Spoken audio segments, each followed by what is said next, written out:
What did you learn from Tony Adams and? Well, that whole back four straight away was mentality. You know, we are hard to beat. We don't effing concede goals. You know, you got Dave Seaman in goal. The back four mentality was we have to just defend at the start. We defend. That is our job. Because there's the odd occasion where I might bomb on and they get counter-attacked and the space is open and Tony's getting a little bit exposed. And how much of a bollocking would you give you though? If you went forward, left him isolated, he had to come out to left back a little bit. He did not move. and I knew if I bombed on, that's why I had that reaction. If I go forward, I have to sprint back. Yeah.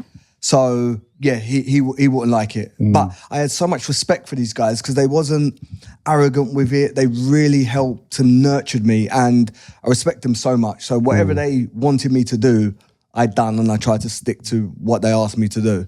So being right next to Tony, I had to really understand the game as it's going on. Like, I'm out of position really because I'm holding Tony Adams' hand, and now my winger's on the touchline. He's got so much space, so I had to like really understand to the player on the ball, maneuver my body to do 3 jobs, protect the inside, get out quick and fight one-on-one with my man, but then there might be a midfielder running behind me, so do I block that line first? There was a lot of details I had to learn, but I was getting guided by people like Tony and Martin, and they allowed me to make mistakes, which I think that was a relationship we had, because when I did make a few mistakes right at the start, he would let me have it. And I learned very quick, oh, maybe I shouldn't do that. But, you know, gradually, maybe I earned their respect and they was a little bit softer on me. And what was your favourite moments in an Arsenal shirt? I think there's a couple, and it has to be obviously making my debut and then scoring the first goal and then winning the first trophy, I think has to be. First trophy was FA Cup? FA Cup. I think. Would it have been Prem? See, what is, we'll get onto this, but you've won quite a lot, to be fair. He's won a hell of a lot. I remember my first trophy. But I think my first final I lost. It was against Liverpool when Michael Owen scored. So I think my first big final was a loss. You didn't lose many. In that game there, are you thinking, we've won this? Because you're like young, experience. Was that like a learning curve for you to go, like, I've won my first trophy already during the game, and then quickly it's gone. You're like, I can't do that ever again. But I still picture me missing a chance of like, just on top of the edge of the 6-yard box. I think Henry might have cut it back, and it's like the goal's there. I think Carragher was on the line or something, and I've been too cash, and I wasn't used to being in that position, if that makes sense. Even though I've been a striker, that was a different ball game. You know, when you got 70,000 in the stadium and big Carragher on show, I think, on the line, bobbing up and down, is different. It hits different. And I've connected just a reflex little touch of the boot, and he's cleared it off the line, and that has never left me because we lost that game. Really? Never left me. And then Keown giving me a bollocking as well was the other one. Leaving someone from the corner. You said this recently, didn't you? Yeah. Left someone at a corner. It drops down to Michael Owen. He slots it in. And then literally, probably about 3 or 4 days later, Keown pulls me, hey, have you watched that goal back? I'm like, no, Martin, I don't really want to think about that right now. He's like, it's your fault, you know. I'm 19, you know, you just sink in your chair. Like, oh, really? I mean, you've got a remarkable FA Cup record, obviously, and what is even more staggering than winning it 7 times is, do you know you've only lost 2 games, 2 FA Cup games in normal time in your entire career? It must make you feel very proud.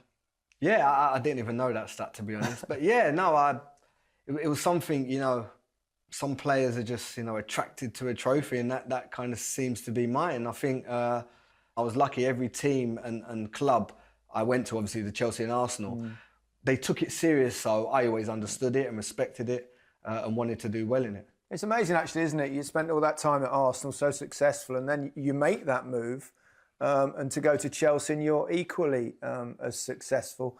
It must have been like a dream come true, because it probably wasn't easy moving from one club to another, particularly 2 London clubs.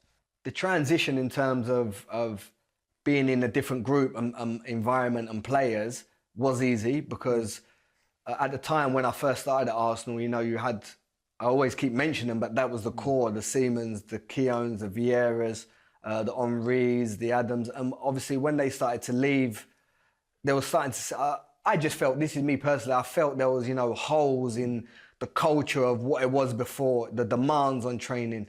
And I just felt it was falling apart a bit, or there was gaps missing and they wasn't filled. So that transition in terms of, finding myself in a different culture and the willingness and want to win, I went to Chelsea and I had that. Yeah, it was kind of a bit unfortunate the way it all transpired in the end, wasn't it, leaving? It's probably the only thing that people look back at your career with any kind of negativity at all, isn't it? The way you left Arsenal for Chelsea. Would you do it slightly differently? Do you think, handled it differently in hindsight? I mean, hindsight's a wonderful thing.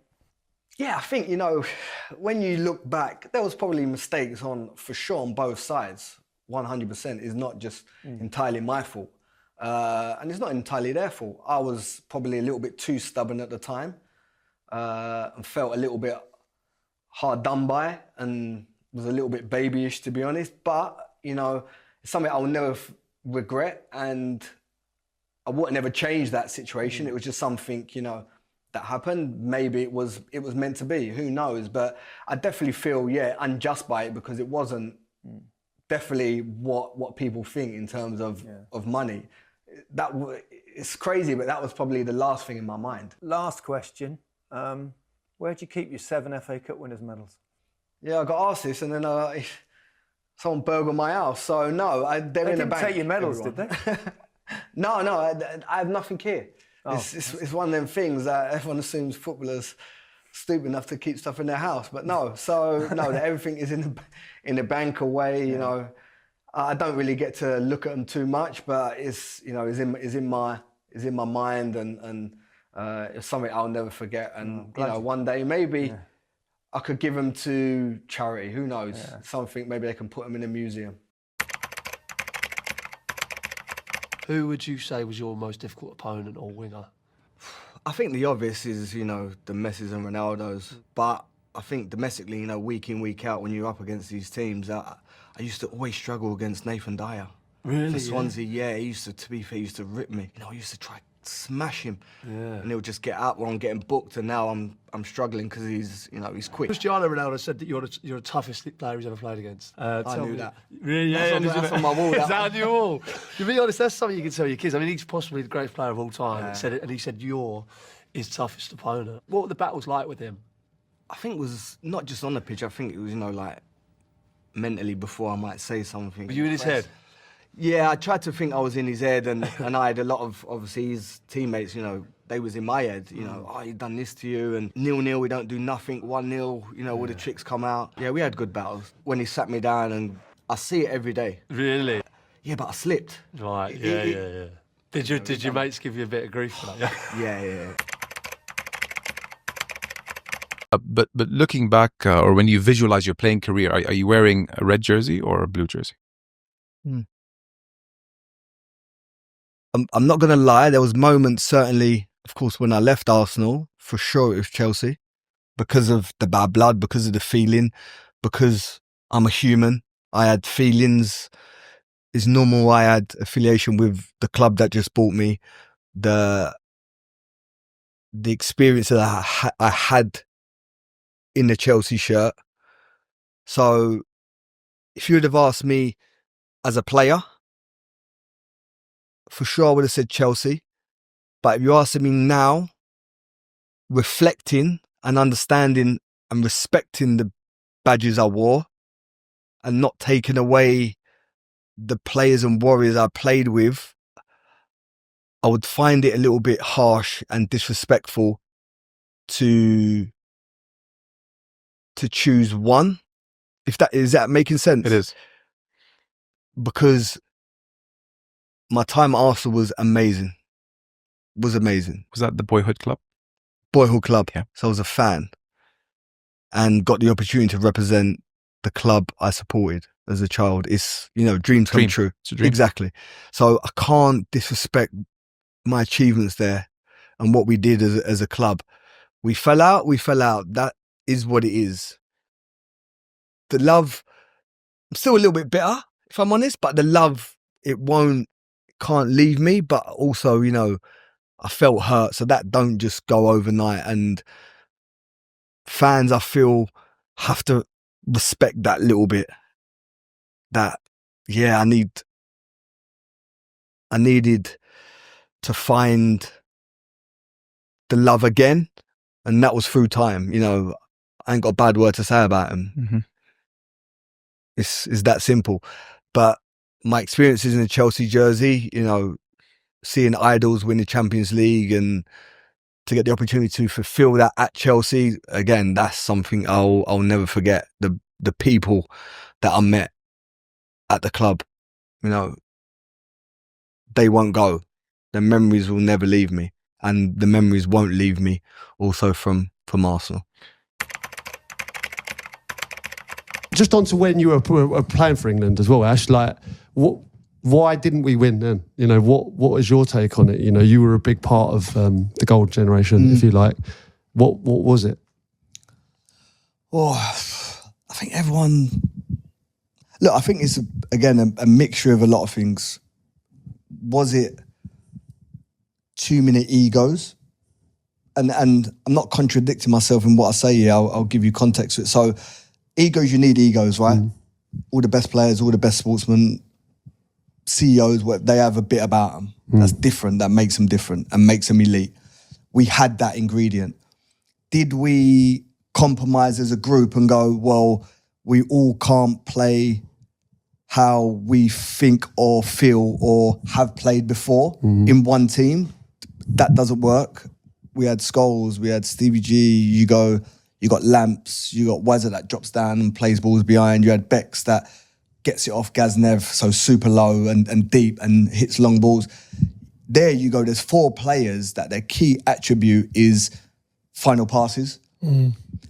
And now you need to drop one of them. You need to drop some of those. You need to play. Like, you feel like you need to sacrifice some of those great players. Or one of the players or 2 of the players have to sacrifice the way they play. But again, I'm not blaming the players there because they was never told you have to sacrifice the way you play, and now you become a different player. Were players, would they accept that? I don't know. And if they didn't accept it, that's when I go. And it's a bold statement, and you need balls. But you go, well, if you're not playing and fitting into my style and the way I want to play, then you have to sacrifice or you have to sit on the bench.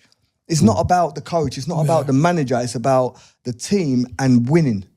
And you can't, I'm not saying you can't win with a bunch of individuals. I'm not saying that, but it's really, really hard.